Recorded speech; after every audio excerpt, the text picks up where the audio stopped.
Hello and नमस्ते, यहाँहरूलाई फेरि पनि स्वागत छ मेरो च्यानलमा।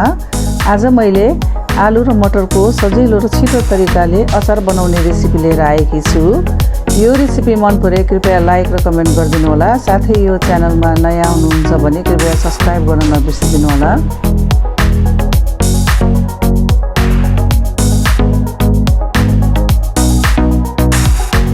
यो अचारको लागि मैले 600 ग्राम आलुलाई प्रेसर कुकरमा उसिनेको छु। अब 2 या 3 सिटी लागिसकेपछि यो आलुलाई निकाल्ने र पानी हालेर यसलाई सेलाउन दिने। त्यसपछि सबैलाई छिलेर एउटा बोलमा राख्ने।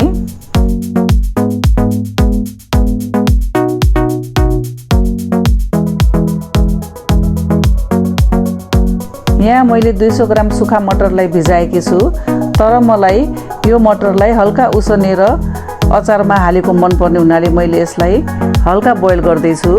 हजुरहरूलाई काँचो मनपर्छ भने त्यतिकै हाल्दा पनि भइहाल्छ। त्यसरी नै मैले यहाँ 100 ग्राम तिल लिएकी छु।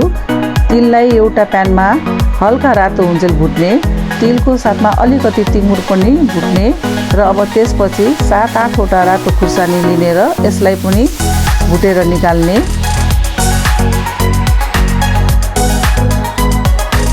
अब यो सबै भुटेकोलाई हामीले पेस्ट बनाउने।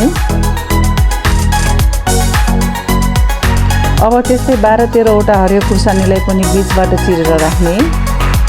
अब उसिनेको आलुलाई 4 भाग गरेर काट्ने र एउटा फराकिलो भाँडामा राखेर माथिबाट उसिनेको मटर हाल्ने। त्यस्तै पिसेको तिलको पेस्ट पनि हाल्ने अनि स्वाद अनुसार नुन राख्ने। अब 1 सानो चम्मच कालो चुक हाल्ने। त्यसपछि एउटा प्यानमा तेल तताउने। अब तेल तातिसकेपछि मेथीलाई फुराउने अनि चिरेको हरियो खुर्सानी पनि हाल्ने र एकछिन चलाउने।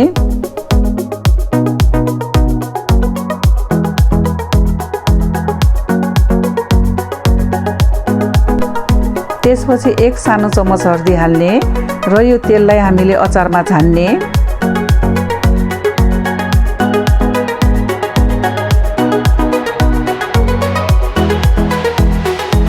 अब यो माथि आधा काटेको निम्बुको रस हाल्ने र सबैलाई मजाले मलेर राख्ने।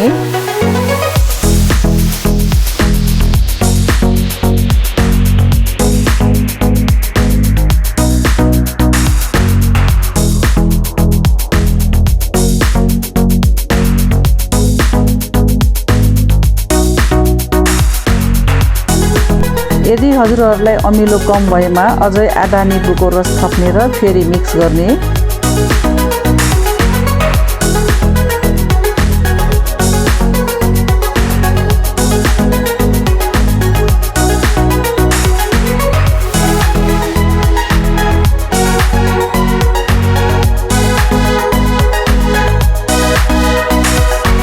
अब हाम्रो आलु र मटरको अचार तयार भयो।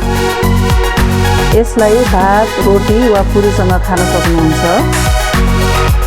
हजुरहरूलाई यो रेसिपी कस्तो लाग्यो मन परेमा कृपया लाइक र कमेन्ट गरिदिनु होला।